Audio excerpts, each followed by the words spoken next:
Hello everyone, welcome to Guide and Grow Education. Today we are going to see biological classification. So this is the introduction. We're looking into the introduction.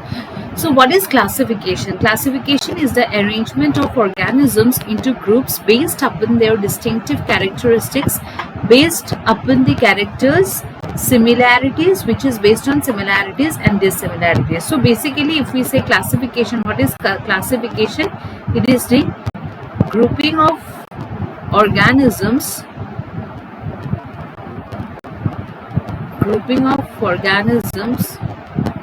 into groups based on similarities and dissimilarities, based upon similarities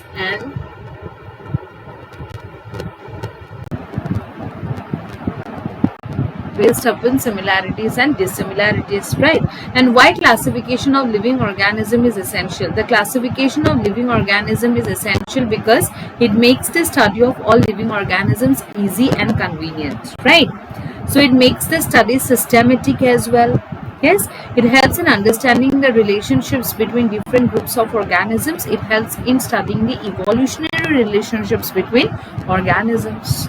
Right, now let's move to the history of classification. If we see history of classification, the first attempt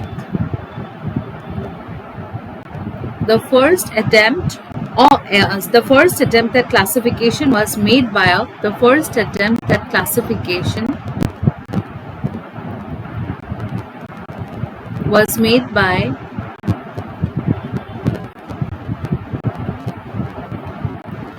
a Greek philosopher named Aristotle. He is also known as father of zoology.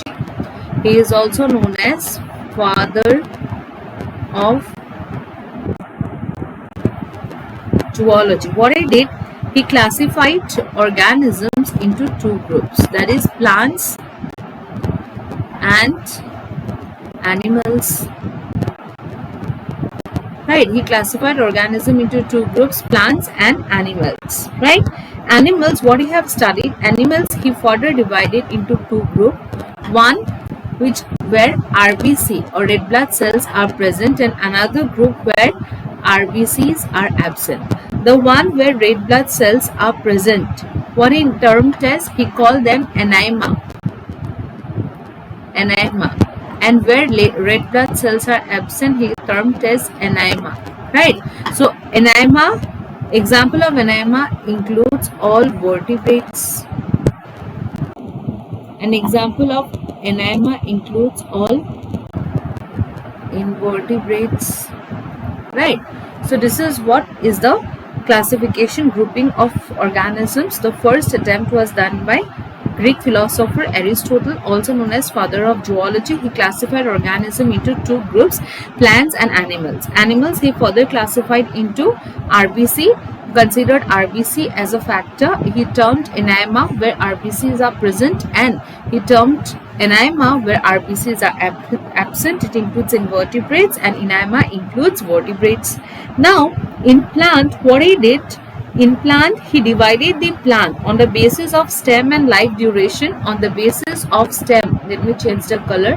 On the basis of stem and life duration, he divided plants into three plant: herbs, shrubs, and trees. And what is this based on? Based on stem and life duration plus life duration. So this was the classification that Aristotle did. Right, so he classified organism. This entire classification, how he classified, this entire classification was done on the basis of their habitat.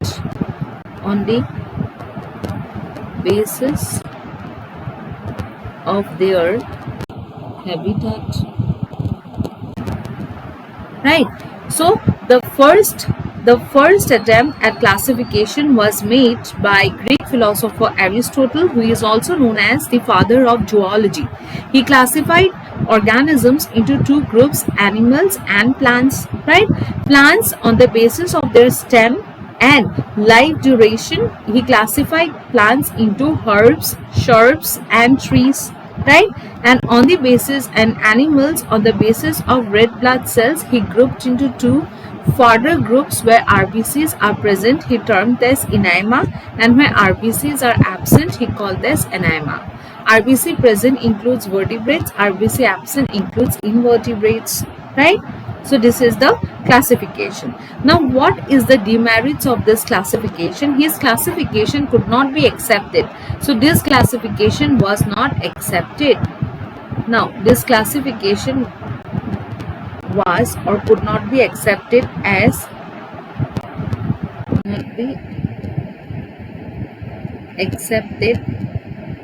why it is not accepted?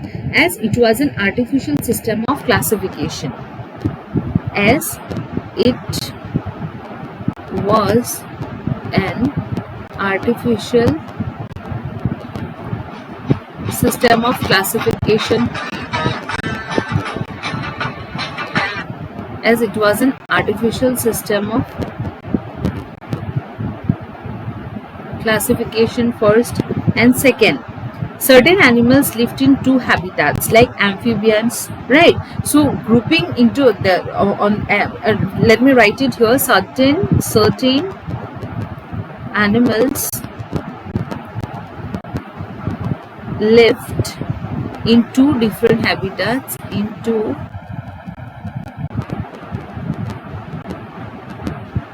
two different habitats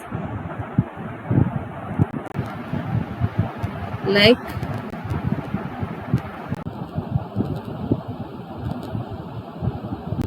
amphibians, in two different habitats like amphibians, and thus their placement was confusing. Thus their classification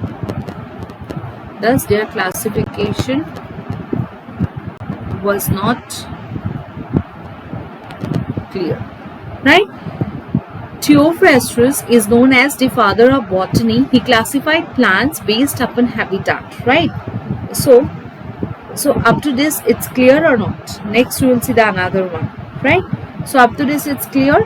So what the first attempt of classification was made by Aristotle on the basis of their habitats. He grouped organism into plants and animals. He further divided plants based on stem and life duration into herbs, shrubs and trees, and animals he divided into on the basis of RBC, one where RBC is present he termed as enema, and where RBC is absent he termed as anema, which includes invertebrates. But his classification could not be accepted because it was an artificial system of classifications, and certain animals lived in two different habitats like amphibians, and for them their classification was not clear, right? Then Debashree is known as the father of botany. He classified plants based upon habitat. So Debashree, let me write Debashree. What he is known as father of botany. Debashree is known as father of botany, right? What he did basically, he classified plants based upon habitat, form and texture. He grouped plants into herbs, shrubs, undershrubs and trees. Classified plants on the basis of what? Habitat, form and texture. On the basis of habitat, form and texture. What he did? He classified plants into herbs, shrubs,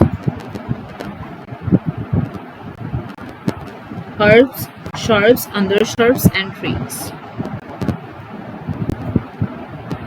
Undershrubs and trees, right?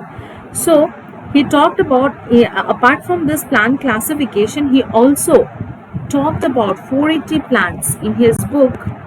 He also mentioned 480 different plants in his book Historia Plantarum. He mentioned 480 plants in his book Historia Plantarum. Right? So he mentioned what he talked about, or he mentioned about 480 plants in his book Historia Plantarum. This book, De Historia Plantarum, is in 10 volumes, wherein Theophrastus described plants by their uses and attempted biological classification of plants based on how plants reproduce. Right? So that is what is the work done by the Theophrastus. Now we need to know about certain terminologies, who introduced these terminologies, right? So like for example, Candolle, a scientist, Candolle or Augustine Pyramus de Candolle, he introduced the term taxonomy. What he introduced? He introduced the term taxonomy in his book Theorie Alimentaire de.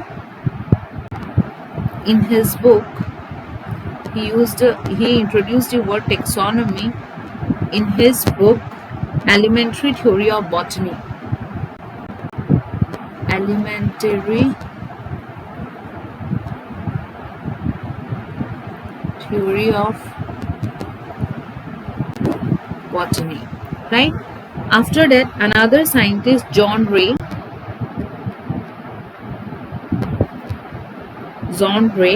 a naturalist, was the first to apply the concept of species to classification. Was the first who applied the concept of species.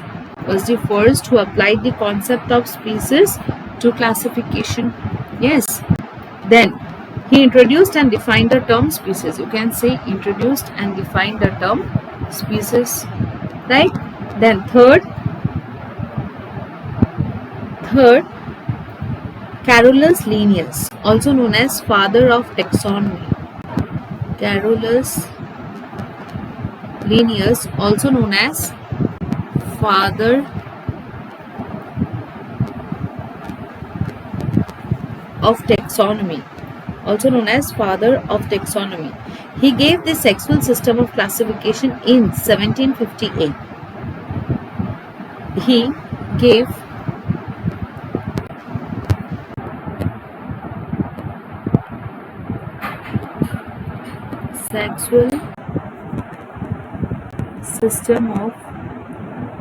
sexual system of classification.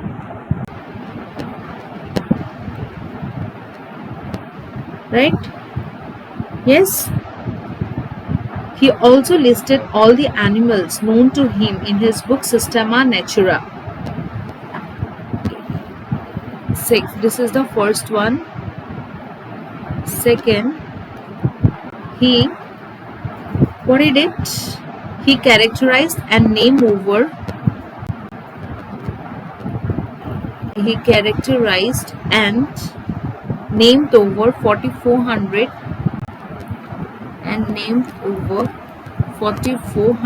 animals, for 4,400 species of animals in his book Systema Naturae. In his book Systema Naturae, right? Then he also named 8,000 species of plants in his book Species Plantarum. He also named 8,000 species of plants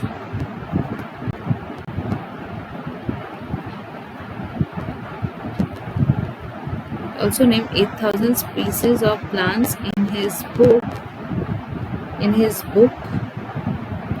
Species Plantarum.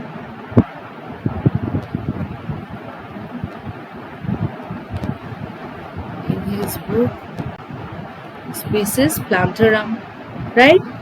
Also, importantly, he introduced taxonomical hierarchy. He introduced taxonomical hierarchy. So what we have seen in this slide, some scientists have introduced some important concepts which we cannot skip. For example, Candolle, what he done, he introduced the word taxonomy in his book Elementary Theory of Botany. John Ray, a naturalist who introduced and explained the concept of species. Carolus Linnaeus, also known as father of taxonomy, he gave sexual system of classification. Also, he characterized and named over 4,400 species of animals in his book Systema Naturae. He also named 8,000 species of plants in his book Species Plantarum. Apart from this, he introduced taxonomical hierarchy. Yes, these are important. Now next we'll see the systems of classification. Systems of classifications.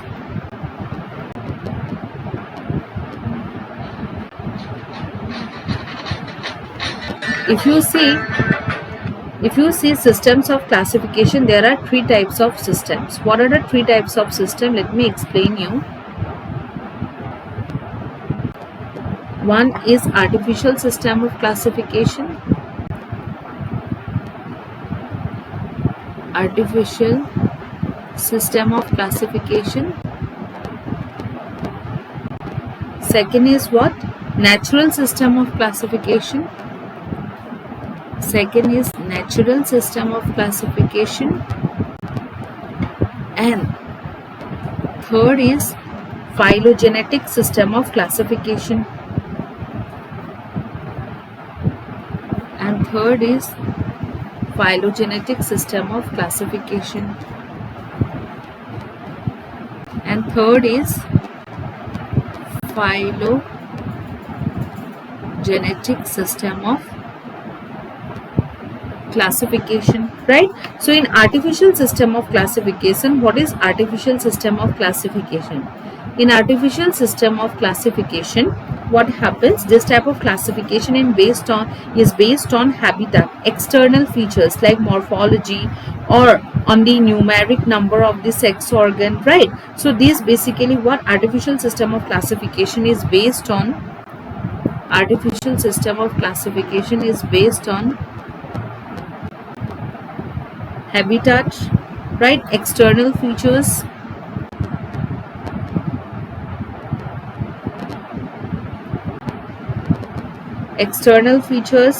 that is morphology,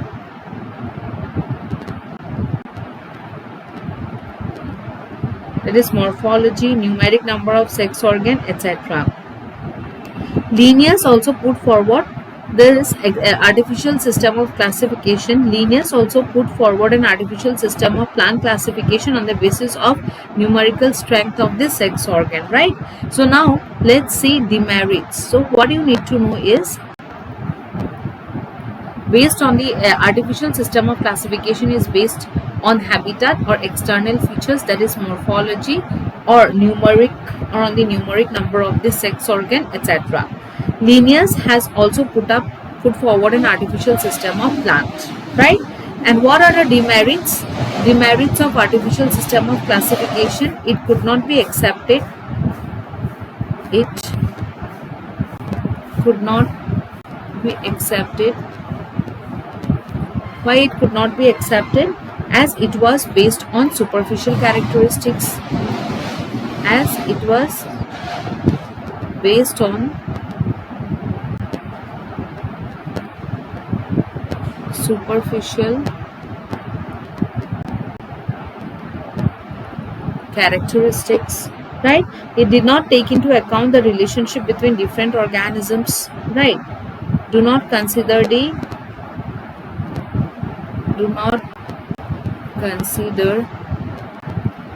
the relationships between different organisms.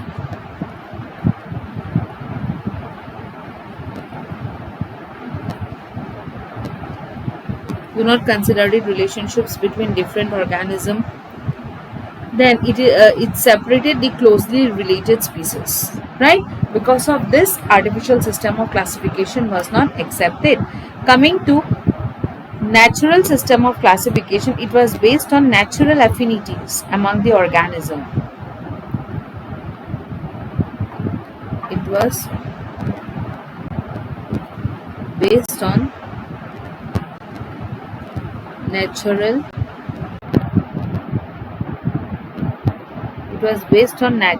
affinities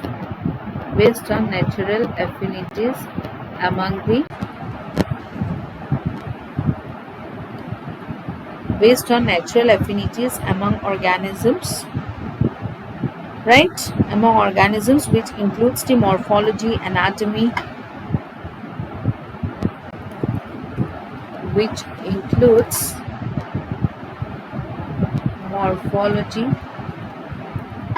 yes, anatomy, yes or no, morphology, anatomy, embryology, etc.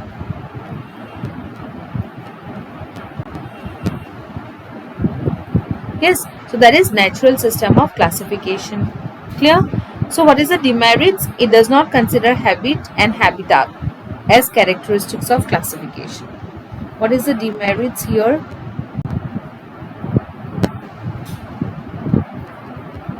What it demerits?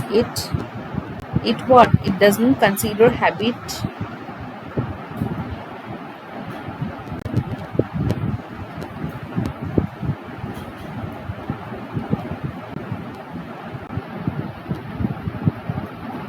for classification.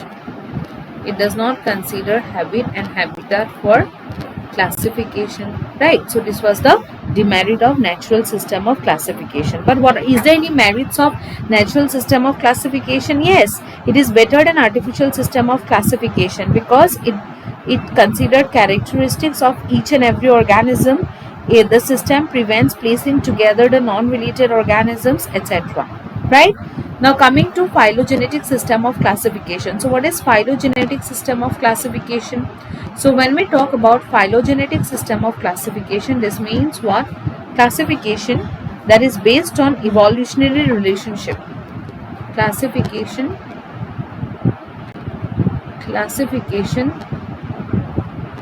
based on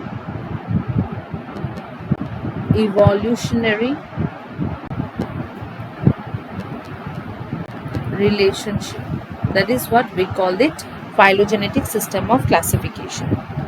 It is a classification which is based on evolutionary relationships between different organisms, right? So this classification assumes that organisms belonging to the same taxa have a common ancestor. If two organisms belongs to one group, that means their ancestor that means their ancestor have a common ancestor, means they have a common ancestor, right? So if two organisms belongs, it means that if two organisms belongs to the one group or same taxa, that means they have a common ancestor, right? So that is all about your phylogenetic system of classification. Phylogenetic system we were discussing. So this is a system, or this is a classification based on the evolutionary relationships. So here we check the fossil records, right? If any plants or any organism do not have the fossil records, how we do the classification? We use cytotaxonomy, chemotaxonomy. Chemotaxonomy and numerical taxonomy. So what is cytotaxonomy? It is based on the study of number of chromosomes, structure of chromosomes. It helps in finding lineages and similarity among the organisms, right? If we talk about chemotaxonomy, it is based on different chemical constituents of the organisms like amino acids, proteins, etc. That is what is the chemotaxonomy. How the cell is made up of its DNA, RNA, right? That is chemotaxonomy. If we talk about numerical taxonomy, it is based on the number given to each character. That means numerical taxonomy, here we use computer devices. Here you used what? Computer devices, and each of this character is given a code. Each of the character is assigned, each of the character is given up with a code, right? So based on the number given to each character under consideration, based on the number given to each characters under consideration for classification, right? That is what we call numerical taxonomy. Now after that we come up to the two kingdom classification. So if we talk about two kingdom classification was given by Carolus Linnaeus. Two kingdom classification was given by Carolus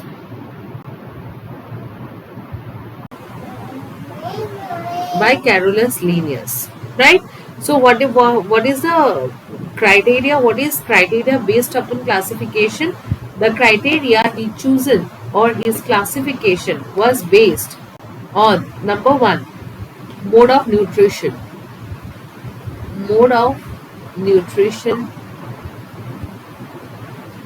Second, presence and absence of cell wall, right? Third is the locomotion.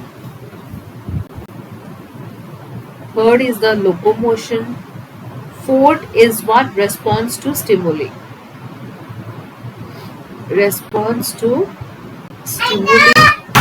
So what are the two kingdoms he has given in this two kingdom classification? The two kingdoms he has marked is kingdom Plantae and kingdom Animalia, right? So these are the two kingdoms, right? So in the kingdom Plantae, what is happening? The cell wall, it is marked by the presence of cell wall. Then autotrophic nutrition, it undergoes what? Autotrophic mode of nutrition. Right? Kingdom Plantae. Then here in Plantae, absence of nervous system. There is no nerve system, right? No nervous system. Fine. Then here, second, what are the points? Here the reserve food material in plants are starch. So here in fourth, reserve food in plants is what? Is a starch. That's what we have seen. He also placed bacteria, fungus, algae, bryophytes, pteridophytes, gymnosperm and angiosperm in plant kingdom. So what Carolus Linnaeus has done, he placed all fungus, fungi, gymnosperm, right? Gymnosperm, algae, bryophytes, pteridophytes, algae, bryophytes, pteridophytes, angiosperms, all in the Plantae. Now when we discuss the characters under animal kingdom are, so what are the characters here?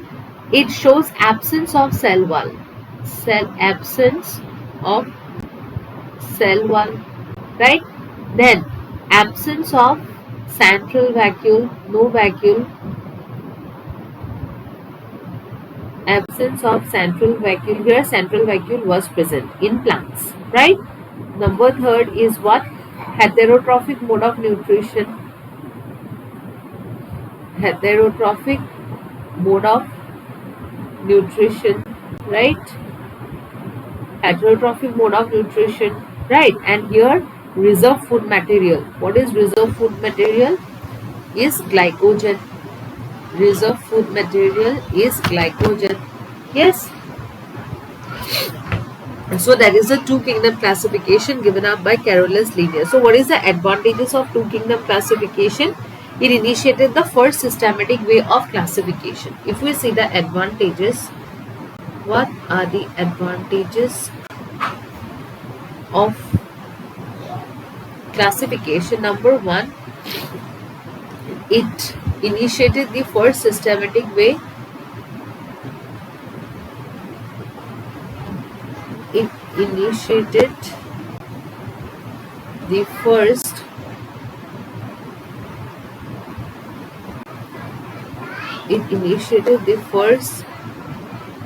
systematic way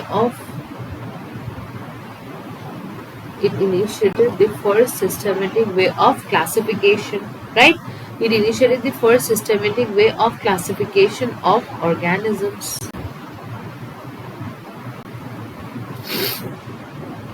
Number second is what? This system was adopted by the biologists all over the world for a long time, right?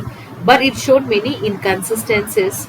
Now let's discuss the demerits. What are the demerits of two kingdom classification? Let me mark here demerits. Let's this be the only merit, and coming to the demerits. What are the demerits of the two kingdom classification? Number one, it did not distinguish between prokaryotes and eukaryotes. It did not distinguish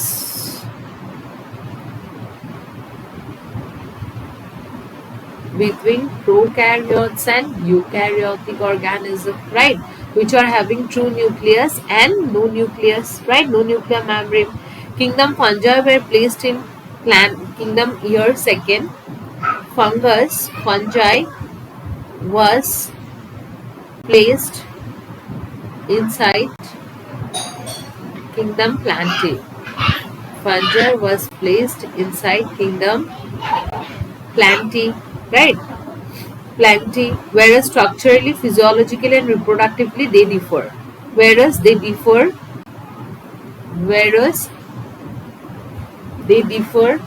structurally, physiologically, and reproductively, right? So these are the discrepancies of two kingdom classification. Let's discuss three kingdom classification. The three kingdom classification was introduced by Ernst Haeckel.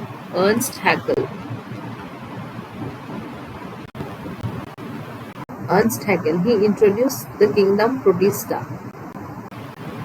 Along with he introduced the kingdom Protista. So the three kingdoms are kingdom Protista, Plantae, and Animalia. Right? Yes.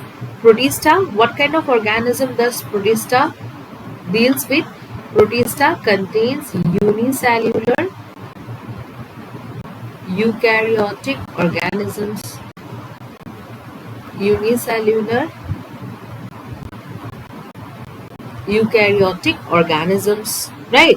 Which includes blue-green algae, protozoa, right? So basically, if you see third kingdom Protista, what does Protista include? If you see the third kingdom Protista, it includes organisms like chrysophytes, which are of two types: diatoms, desmids. It includes protozoa, slime mold, etc. Right? So what are the characteristics he has considered for his classifications? He has classified this based upon. He has done this classification based on. He has done this classification based on cell structure. Based on cell structure. That means unicellular organisms were placed in one group, right? Unicellular organisms are placed in a separate group, right? So this is the advantages as well as the criteria based on. Now, what are the demerits of tree kingdom classification? If you can write it based upon as well as merits. And now let's discuss the demerits of tree kingdom classification. So if you see demerits of tree kingdom classification, what is the demerits of tree kingdom classification? All prokaryotic and eukaryotic unicellular organisms were placed in one group. No classification on the basis of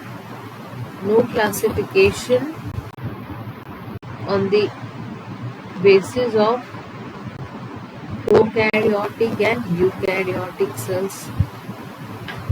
No classifications on the basis of prokaryotic and eukaryotic cells, right?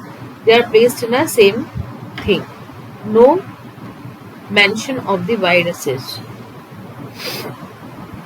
No mention of the viruses, right? So this is tree kingdom classification. Let's move to the four kingdom classification. So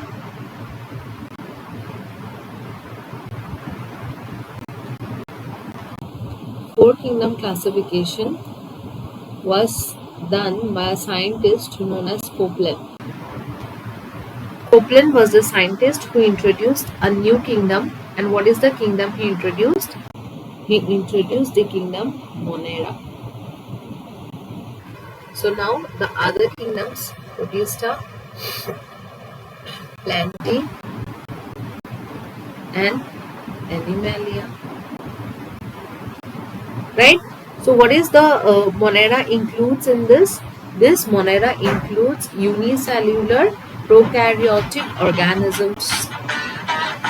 This Monera includes unicellular prokaryotic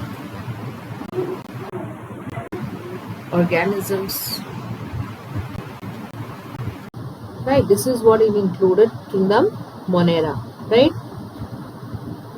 Now, so here the classification is based on the prokaryotes. Here what? Here based on classification is based on prokaryotes and eukaryotes. We consider prokaryotic and eukaryotic cell, right? In kingdom Monera, what he added? Yes, mycoplasma and what?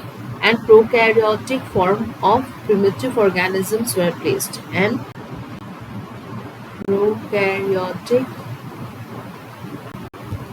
forms of primitive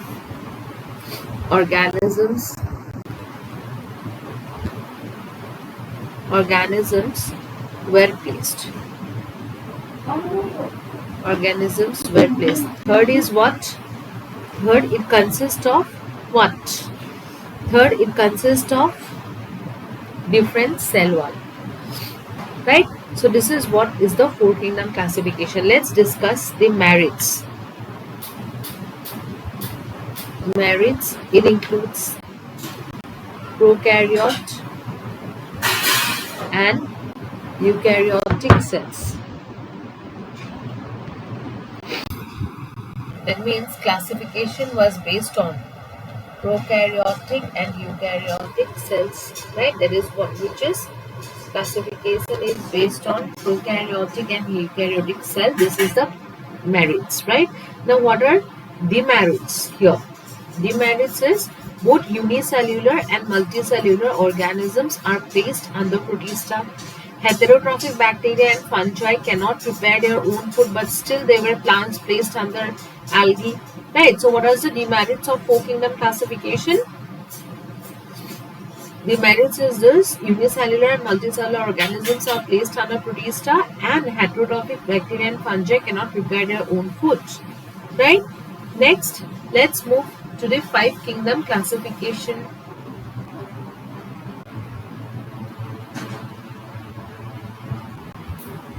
Five kingdom classification. Who gave the five kingdom classifications?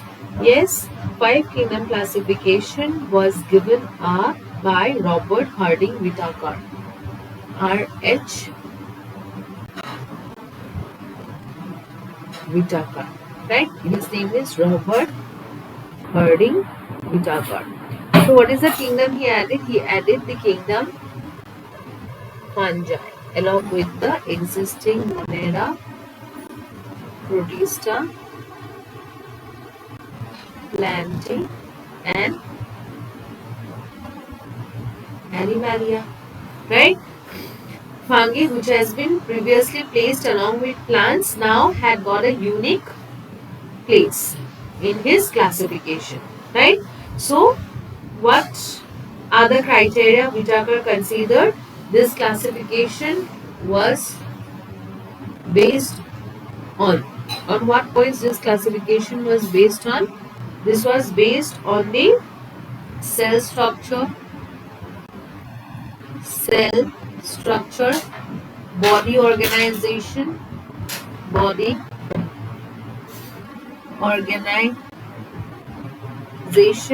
right? Cell structure, body organization, mode of nutrition. What is one? Mode of nutrition. What is what? Mode of nutrition, reproduction and phylogenetic relationship. Mode of nutrition,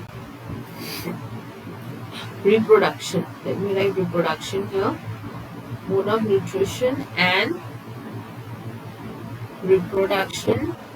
Right? These are the characteristics Whittaker considered for classifying the organism. And last is your phylogenetic relationships. Relationships based on what? Evolutionary or ancestry characters. Right? So these are the characteristics. So what is the merit? It removed most of the confusions of the kingdom system. It reflected phylogenetic relationship among what? Group. Now what is the demerit? Demerit is that it still do not have any positions for.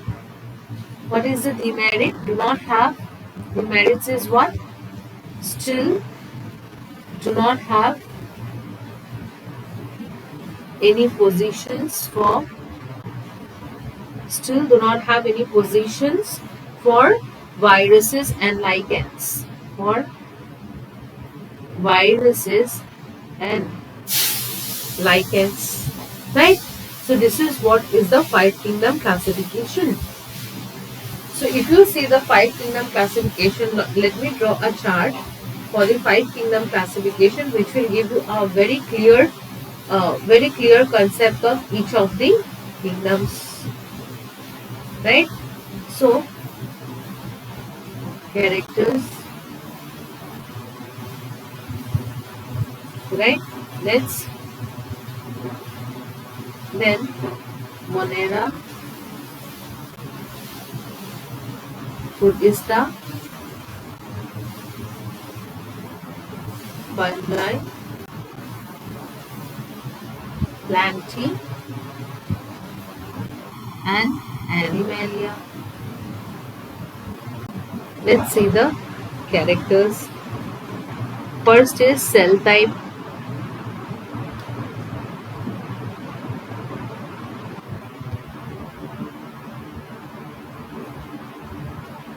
What is the cell type in case of Monera?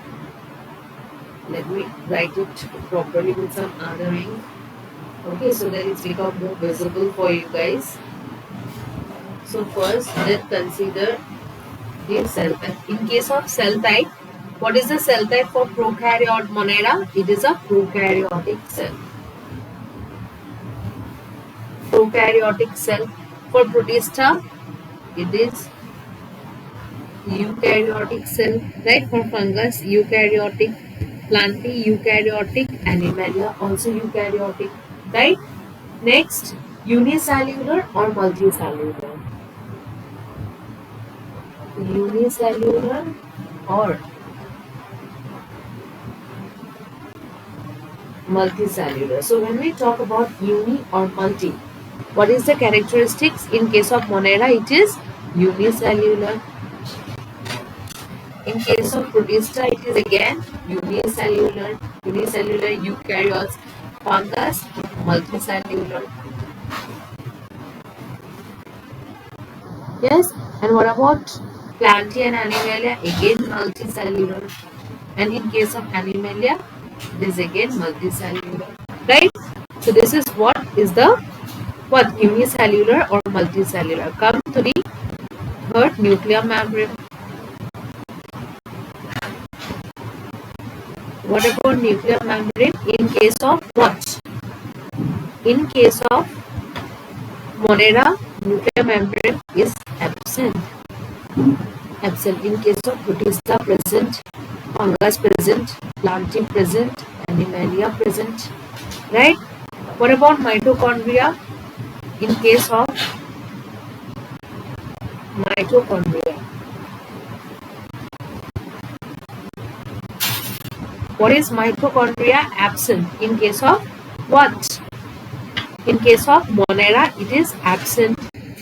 But in case of Protista, present. Fungus present. Plantae present. Animalia present. Right? So this is all about Monera, mitochondria. Now let's come to the chloroplast or cellular organelle. Chloroplast.